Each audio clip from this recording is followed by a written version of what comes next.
All right, so to weigh in on the presidential panel's recommendations to the president and the president's directive that the white paper, that panel come up with it in 3 months, we've got Monday Ubani, who is the former second vice president of the Nigerian Bar Association, means he's a lawyer. Thank you for coming on this morning. Thank you, Chamberlain. Now, there might have been a lot of enthusiasm about what transpired yesterday. Not many settled down to actually understand what exactly transpired there, but it's clear. Yeah. The president has not expressly approved the formation or establishment of state police. We have all seen the recommendations that have been put in place, some of which you can even see on the screen. Yes, they'll go ahead and come up with a white paper in 3 months. But the thing about that is, if the white paper comes up and they implement all of these recommendations you see here, excluding the state and local government police, are we still going to need the state and local council police if they come up and strengthen the police with all of the recommendations? Well, I didn't hear the president exclude any of these things that he have recommended when he asked them to go and produce a white paper within 3 months. I'm just trying to think ahead. Yeah, because the opponents of that, those who oppose the proponents of state police, if they argue and say, listen, look at the recommendations. If 7 of these recommendations are all implemented perfectly, why should we need the 8th one, which is the local and state government police? Well, it's only a madman, that does similar thing over time and expect a different result. I mean, all of us in this country have seen the spate of insecurity. We are losing lives every day, and we have been maintaining a particular operational line that is not working, of a centralization of the command and control of police over time. And we have not seen effectiveness and efficiency in our policing system. Is it not time we try another option? And experts over time have recommended that we should go for state police.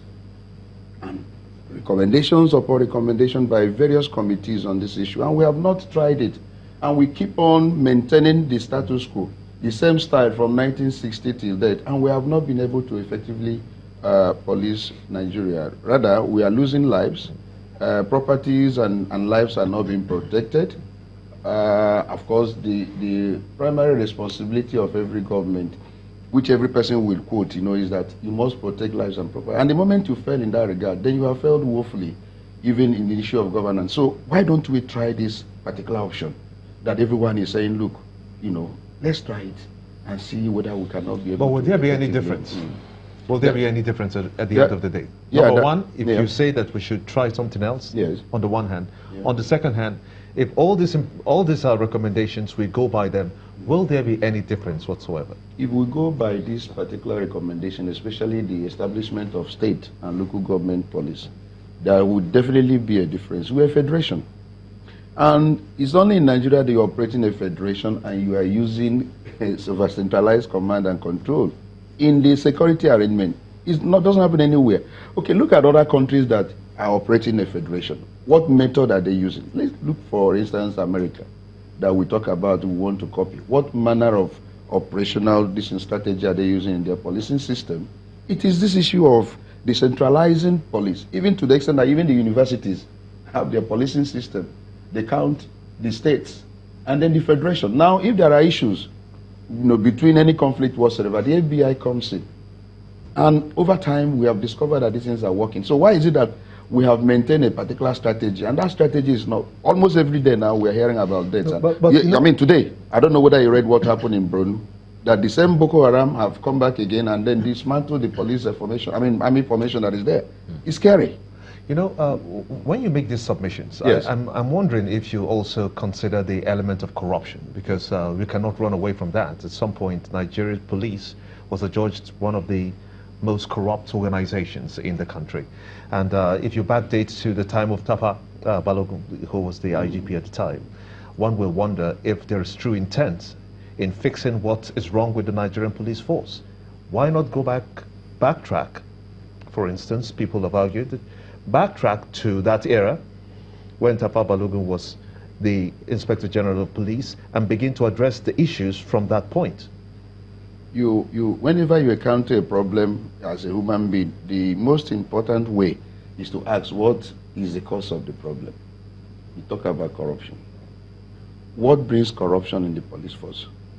You ask yourself, what brings corruption? If you don't pay the Nigerian police workers very well, you run into problem. We know what happened in all these developed economies, where the personnel, even the children of security agents, are taken care of. If you see the way they treat their children abroad, if you say your father is an army man or a Navy officer, they take their kids special, pay school fees for them and all that, ensure that they are not compromised at all. So why is it that in your own system you don't pay them well? You bring them out, maybe you transfer them to certain places and all that. The issue of accommodation is not there. They are the ones that buy their uniform and all that. So I think we need to really sit down and identify why we have corruption, even in the civil service, now, and try to address those issues. If I could jump in. Yes, go ahead. Look at these recommendations. Yes. Leave out the first one. Look at the second one. Yeah. Significant improvement in the funding, kitting, and facilities of the Nigeria Police Force. Good. Which is what you talked about now. Strengthening of the police information technology and police rapid response complaints unit. That's right. Which is what a lot of people have talked about as well, wherein if a crime is being committed somewhere, or robbery is being committed somewhere, people are being attacked, they reach out to the police, they take forever to come through. Ensuring that the anti-robbery section limits itself to tackling armed robbery, go back to what it was before, the anti-robbery squad. Now, if this and the other recommendations, excluding the first one, which is establishment of state and local government police, if all of these complaints, these challenges are addressed, which is why I started asking you, are we still going to need the first one? Because you're operating a federation. You cannot use over-centralized command and control to operate in a federal system. It's not going to be effective. But you're also aware, you're also aware, Mr. Ubani. You understand me, sir? I'm trying to. Yes, try to. Because we are in a federation. We are talking about a situation where if any person wants to give an order concerning his state, as a governor of a particular state, he has to look towards Abuja in order to get directive before you can police your own state. And you are said to be the commander-in-chief. I mean, you are the one in charge, the chief security officer, but you cannot in any way give any directive that will be obeyed by the Nigerian police that is in your state, because he's looking towards Abuja. And so you cannot operate federalism in that manner. That's why I brought you to this third clause. If they strengthen the police information and response complaint unit, you still have a defect. You still have a defect in the policing system because we are a federal system. You don't understand that. In terms of the response? Yes, in terms. Because if you say they had to wait to Abuja to get order, if this is improved, why will they still need to wait? It means that they don't have to wait for Abuja the issue of getting this is different from that you are the one in charge. I am the governor of a particular state and I want to give directive on how a commissioner of police will effectively go, police my state. And he says, I'm not going to listen to you as a governor. That my directive comes all the way from Abuja. And he does that in your face, even though you are funding it. Because most state governors actually provide a lot of funding, keeping the Nigerian police within their territory. But most times they don't take directives from them. He says, look, I'm going to take instruction from the IG. It is a wrong system you operate in, yes. How does that address the concerns some people have that politicians will take an undue advantage? Yeah, I listened to the retired DIG. I completely adopt his submission on this issue of fear about abuse. There is nowhere there is no abuse, but in solving a problem, you look at advantages, you also play side by side disadvantages. Now look at it, which one is more? And you find out that the advantages are more. If it's more, then we go for it. The issue of abuse is that you have to provide what we call legal safeguards against it, in the issue of appointment, in the issue of recruitment, in the issue of dismissal, in the issue of strengthening your institution, judiciary. That when a governor becomes overbearing and all that, the judiciary can say, no, you cannot do this. The people also must be alert. Because for the fact that you have a state police does not mean the governor will just wake up and use the police in the state and begin to abuse his opponents. And the people will just watch, stand idly by and watch him do that. No. The people also must be awake and say, no, that is not the purpose for establishment of a state police. It is meant for security, welfare of the people. So issue of people being alert is also very, very critical. We will not, because of the fact that there are dangers in the bush, the hunter will not go for hunting. Because if you begin to use the issue of abuse as the only reason why we must not establish state police, then we will not do anything. But let's start somewhere. Let's start somewhere. It must be addressed in the issue of provision of legal safeguards, an issue of alertness of the people, and then institutions strengthening them. We must make that provision. Maybe to address that fear, can we start with 2 states? Let's assume Lagos State. Okay. Let's assume Lagos now, and maybe Rivers, and then maybe, if possible, one other state in the southeast. Let us even start with those states, in the issue of state policing, and see whether these things will work. If we are so afraid of implementing wholesale all over the federation, can we start with 3 states? One in the north, one in the southeast, one in the southwest. Okay. And then we'll see whether it's going to work out. And I tell you, it's going to work out over time. And those abuses in the system, we begin to correct them, even as they begin to rear their ugly head. No. How do you start with that without amending the laws? No, amendment of the law. That's why the president, I'm very happy with what the president said. He said, go and work out the white paper. The white paper will make recommendation as to constitutional amendment, because it's not something you can do by fear. You have to amend the constitution. You have to amend the Police Act. So all those things will be worked out. And I think the president agreed with what they recommended. That's why I say go and work on the, that's why they reported, yes, I'm telling you, despite the denial, I'm telling you, when you say go and work, I'm directing you to go and work on the recommendations you have made. In total, you have agreed with what they have said, but go and work out the modalities and bring back to me. Even though they are trying to prevaricate now. There's prevarication, no doubt. Some will argue with you, but let me drift away from that a little and focus on the second item, the significant improvement in the funding. Now, the IGP has come out repeatedly. As a matter of fact, when he was summoned by the Senate, he said there, he made a confession that 20% of what is accrued, budgeted for the police, is what he gets. Yes. How can you expect anything better out of a police force? How can you not expect that corruption will continue to thrive in the police force? Is there true intent, for instance, from the government, if they say that they want to reform the police force and by extension SARS? Will this work at all if you don't address the issue of improving that 20% to, say, 80% of funding? It goes without saying that if we really want to tackle insecurity, there is no way you will provide a budget of 100% and what you disperse at the end of the month or at the end of the year is only 20%. There is no way they will not perform any magic. It goes without saying. Even with all these reforms? Yes, if you don't fund. In fact, it is a multifaceted recommendation we will make. We are making in terms of running an efficient policing system in this country. The funding is very critical. Issue of employment of technology is important. I lost my $100 recently. I went to bank and I knew that I had this money while I was in the car to go and pay into my domiciliary account. Only for me to get to the banking hall, I discovered that the money was missing. I came back, searched, and I began to wonder whether it's the people from the village, and all that, and I went to complain to the security. They were very serious. They were very, very worried. 2 days later, they called me, and they opened up the CCTV. They showed me how when I stepped down from the car, the money fell on the ground. Breeze blew to the main road. Somebody that felt that God has actually buttered his bread just walked and saw the money and without looking left, right, center, and walked on. I saw him on CCTV. Now, if not science and technology, we wouldn't have assumed that people in the village are the one responsible for the murder that I lost. I mean, you saw what science. We saw what happened in Sri Lanka. The day those guys came to bomb the church, you saw the man from the street. He was being picked. The way he walked into the particular church, and so you cannot succeed in policing Nigeria without issue of decentralizing command and control, without issue of science and technology being employed in fighting modern, policing, without even funding, without training and retraining. It's a combination of many factors. Let's get it right. What are other nations doing that we're not doing? We're not doing this thing they're doing. They fund their security agencies, they train them and retrain them, they keep them. If you do all that, there is no way we cannot have effective policing system in the country, including decentralization of command and control. Very key. This decentralization is not into 2, but into 3. Local government police. Yes. How is that going to work, given that even the local governments are not autonomous? Says so, they're not trying to create that. See, we must all look towards positive, way of. No, running. We're just trying to. Yes. Because now there is even autonomy there, financial autonomy, which we came here to talk about. Because local government now will be getting their money directly now. So they should also now make provision for policing. They should recruit. You see, when people that are within the same vicinity, watches and polices the environment.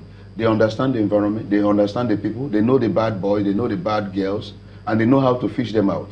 Then we must ensure that they are also paid well, because to avoid corruption at that level, it's important that these guys are paid well. If you employ them, you must pay them well, and then make sure that they are trained and retrained.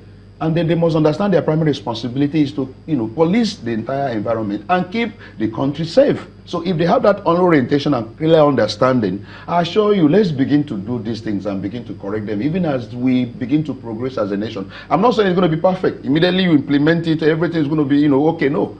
As time begin to, go, we see some mistakes here and there, we begin to use our laws to correct them. It's very important. But when we don't start, and keep on waiting until that time when we be ripe. We use the word ripe. Oh, the country is not ripe for this. When are we going to be ripe? In 21st century, when people are already running to the, people are really, there is a moon now, that artificial moon that China in 2023, we will bring into effect, that everywhere will be, lightened up. They don't even require any street light anymore. Artificial moon. People are manufacturing cars now that will use ordinary water. In fact, it may come to a time where there will be no water at all. Your ordinary car will be running with, or even without any human being. And we're here talking about we are not ripe. When are we going to be ripe for anything? So I want a situation where the president will really take this particular issue serious, that we must get this country well policed. The state of insecurity is alarming. People are losing their lives. And if we are recommending an option that will be effective, that will be efficient, let him take a look at it, and let's begin to implement it one after the other. And at the end of the day, it is going to be better for all of us as a nation. If you seem quite optimistic, yes, very, and enthusiastic to see that this really comes to be. But have you forgotten, I think in one of the president's speeches, while they were talking about this restructuring and state police, where he says, look, it's up to the National Assembly to do something about either restructuring and the rest of those. Right. So what makes you think that anything has changed concerning his views about the processes that have to be adopted before this eventually comes? I think we need to be a bit more proactive. We need to be a bit more proactive. Most of the bills can come from the executive, from the individuals. And so the president has taken this first step and saying, look, go and put this recommendation. And then let Nigerians now be watching a house that such recommendation will be made, or a bill will be sent, concerning about reforms in that regard. And then the house now will now sit idle and say, no, we're not going to, do it because we are now in institutions that are not elected. We elected them. And what we're saying, this is what we want as a country. This is what we want as a nation. And so I think everyone should be proactive. Let us not sit down and begin to blame any person. Let's do our own part. And let's now begin to locate the person that is a cog in the wheel. If we present a bill to the House, and the House now refuses or fails or neglects, we can now say this is a culprit. But if we have not taken any step and now begin to blame the House in advance, I don't think that is a proper approach for us as a nation. I think all of us need to be proactive. The civil society need to be proactive. The citizens need to be proactive. The executive. Let's begin to do what we are supposed to do, and then find out who is the culprit at the end of the day. Because we have not in any way now, we can't blame the House when we have not presented anything before them and they have failed to do Why that. can't we blame them? Because the last time they had this constitutional amendments, yes, we saw what happens to that particular clause. They threw it away. And then eventually they said, well, it was all lumped together. We didn't know that that was the provision. So, okay, we'll revisit it. And here we are today. The president has proclaimed the National Assembly to reconvene on Tuesday. Yes. Doesn't that tell you the thinking of those in the National Assembly about this subject matter? There's going to be a new house, by the grace of God, the ninth house.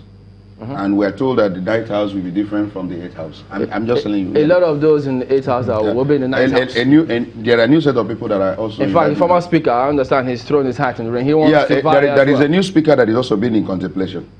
There is a new president of the Senate that is also being in contemplation. No, I'm saying the personnel in the eighth. Yes. Many of them are in the ninth. There are new spirit. They are a new spirit. They're coming to the house now with a new spirit. It's a prayer point for all of us. New spirit. Yes. They're coming to the house with a new spirit. Let's be proactive. My own take is this. Let's do what we're supposed to do. Strategy as to spirits? Would I prefer strategy? I want strategy. I want also a new spirit. I also want a new spirit. What I'm saying is that let us not begin to blame the House now because we have not done anything that is positive and they have probably made it to be negative. Let's present these things and let the people now watch whether this House will now say, oh, we're not going to do it another. Then we now locate them as culprits. How significant is the House? Because even if we are to go with a referendum, which we don't have in our constitution, if we were to go with that, it all still comes back to the House. And you have to get that 2/3 majority. Yes. 2/3 majority most of the times if not all the times, is controlled by the North because they have the numbers. Yes. How do we get past that? When the issue of autonomy of the local government became an issue, we got to say, oh, we almost gave up, that it will not happen. But we saw a new spirit, They are the one now that say we want financial autonomy. You seem to be a spirit man. Yes, I'm spirit filled. So I'm saying that if we really do what we're supposed to do, back it up with action and strategy, and also with prayer, we find out that things will begin to work out in this country. Because we never believed that one day that the House will wake up and say we believe in this issue of financial autonomy for local government. But prayer work for it? We're not talking about strategy. Prayer works. I know you don't believe in it, but I believe in it. With strategy. No, I'm just asking. I'm also telling you that it works. It works. With strategy as a nation, let's begin to be proactive. I love when things like this happen.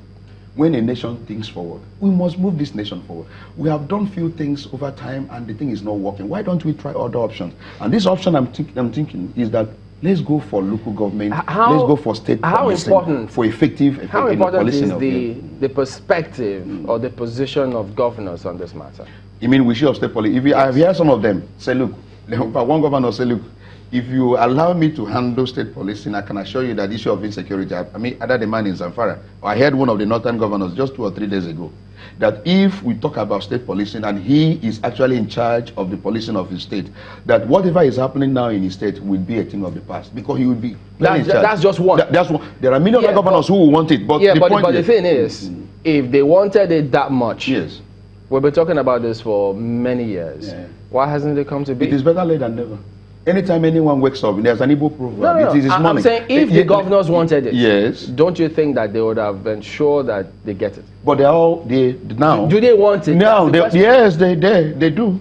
I've heard them complain. Look, if we're not in charge of our policing in our states, I'm supposed to be the chief executive officer, but I'm not chief security officer, but I'm not in charge of anything. Directives still come from Abuja. I've heard them complain about it. So now they have woken up. They've woken up from sleep. If they've woken up, as you say, they have their members in the National Assembly, both House of Reps and the Senate. Yes. So if they get them to be on the same page with them, and they all want it, why shouldn't we have it? So, as I said, now the president has given 3 months. So all of them have... No, not the president now. This is a different one. This is from the executive. Yeah. We're talking about the legislature and then the state governors. If they wanted it as the much recommendation as now, I'm telling you that from 3 months now, they will want it. Does it mean the National Assembly can't do it without waiting for a white paper? Well, the point is that there is a process now that the government has initiated. The presidential panel has come up with this recommendation. And I'm so happy that almost 90% of Nigerians approve. I posted something like this yesterday on my Facebook, that the president has issued executive order. Come and see praises. We told you, Mr. Ubani, that Mr. President is going to work the second time around. They were all praising the president. All of us were so happy. So even though it turned out to be that the president did not, I just gave you an insight of how the Nigerian spirit is working, that they will want state police and local government police. So let us now assume that in 3 months' time, the National Assembly the State House of Assembly will concur, and at the end of it all, the president will sign it into law. So the new spirit has woken up. This second time around that the president is coming back. This takes us back to same people, because the National Assembly, when they threw that clause away, said they got to the people and their constituencies didn't want that particular clause. That was a lie. That was a lie of the century, because they got to the people. I remember I participated in that process, and the voting was that we need state police. The voting in a particular area where I participated, somewhere in Oshodi, was that we want state police. So but we were surprised that when they came to report, they now said that the people did not. But that also indicates the possibility or the likelihood of some politics coming to play. We don't need to play that politics, and that's why I keep on saying that the issue of alertness of the people is key. For any country to survive, if the people are not alert, if they are docile, these guys can play on our intelligence. But I'm saying that when they want to play this politics, Nigerians should shout, we should scream, we should be all over the place, in radio, in television, to say this is not what Nigerians want. I think I want to raise that consciousness in Nigerians. Let's all be awake to make Nigeria work. Mr. Ubani, this is a long call, because there's high unemployment figures all over the place. There is high level of poverty all over the place. Everyone wants to eke a living for each day. I agree. So garnering people or mobilizing people or galvanizing people to take on the gauntlets to go to some House of Assembly or some National Assembly somewhere. Who has that time? No, that's why they should even be more. So that is the reason. That's why they should be more angry. Going back to Chamberlain's question, that's why these people have been employed in the first place, to take up these issues. That's why they are full-time, not part-time. I agree. So why has it taken them this long? Now, and when this issue gets to the National Assembly, what's the assurance we have that it will not be politicized? Yes, I agree with you that the political elites in this country has been our bane. They have not helped us to move forward, but I think that the alertness of the people is also critical. Look at what happened in is it Tunisia? It was one man. It has happened several countries and not even Sudan. So I think that the alertness, the docility of the Nigerian people is becoming unbearable, that they themselves should wake up at this time. Why they should even get angry, more angry, is because of the fact, those things you've mentioned, poverty level, the country is not working in their favor, there is unemployment, to eke out a living is a problem, they cannot even feed 3 square meal a day, not even, 1 square meal, not, let alone 3. So with the system not working in their favor, they should get angry. I want a situation where Nigerians will get angry and want a country that is working for them. So they should ask them, this is what we want. We want state policing, we want local government policing, we want a fund of local government to go directly to them. No, let me finish here. To go directly to them and all that, So the alertness of the people is critical in the fight against this fight. Former Second Vice President of the Nigerian Bar Association. Thank you for coming on this morning. Thank you very much. All right, so we're back in a moment. Stay with us.